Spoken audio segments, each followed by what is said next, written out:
You know, when you first bring a dog into your life, there's this magical moment where you look into their eyes and you think, wow, this is my best friend. But then reality hits. You realize that this little bundle of fur doesn't come with a manual, and suddenly you're faced with the challenge of teaching them to listen. It's not just about getting them to sit or stay, it's about building a connection, a bond that goes beyond commands.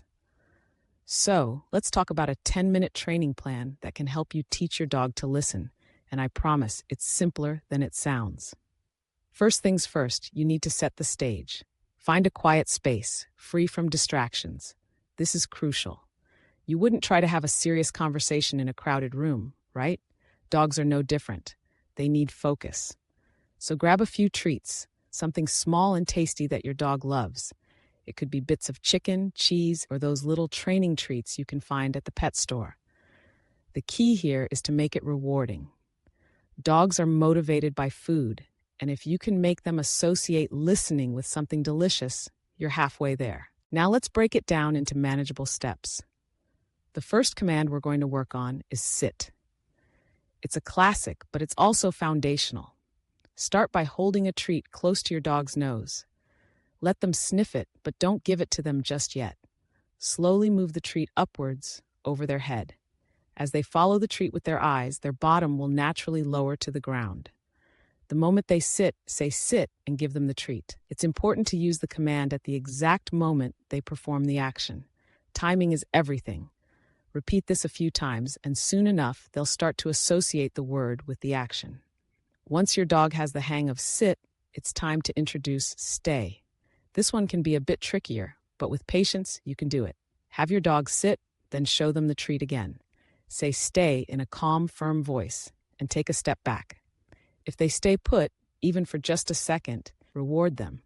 If they get up, that's okay. Just gently guide them back to the sitting position and try again. Gradually increase the distance and the duration of the stay. Remember, it's all about building trust.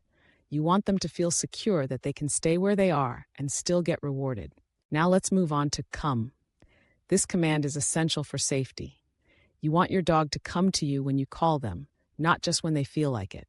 Start by putting your dog on a leash. This gives you control and helps prevent them from running off. Call their name in an excited tone and say, come. If they take a step toward you, even if it's just one paw, reward them. If they don't respond, gently tug on the leash to encourage them. The goal is to make coming to you the best thing ever. You can even run away a few steps to make it a game. Dogs love to chase, and if they see you moving away, they'll instinctively want to follow. Now let's talk about distractions. Once your dog is responding well to these commands in a quiet environment, it's time to introduce some distractions. This is where the real training begins. Take your dog to a park or somewhere with other people and dogs. Start with sit and stay again. It might be challenging at first. They'll be tempted to look around and explore. But remember, this is where consistency is key. If they break their stay, calmly bring them back and try again. Use higher value treats in these situations, something they can't resist. It's all about reinforcing that listening is more rewarding than chasing after squirrels or greeting other dogs. As you progress, you can start to phase out the treats. This doesn't mean you stop rewarding them altogether. It just means you're transitioning to verbal praise and affection. Dogs thrive on positive reinforcement, and your enthusiasm can be just as motivating as a treat. When they listen to a command, give them lots of praise, pet them, and let them know they did a great job. This builds their confidence and strengthens your bond. Now, let's not forget about the importance of consistency. Training isn't a one-and-done deal. It's an ongoing process. Make it a part of your daily routine. Spend 10 minutes each day practicing these commands. You can even incorporate them into your walks. Ask your dog to sit before crossing the street, or have them stay while you throw a ball.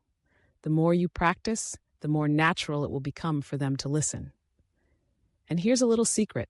Training isn't just about commands, it's about communication. Pay attention to your dog's body language. Are they engaged? Are they distracted? Understanding their signals can help you adjust your approach.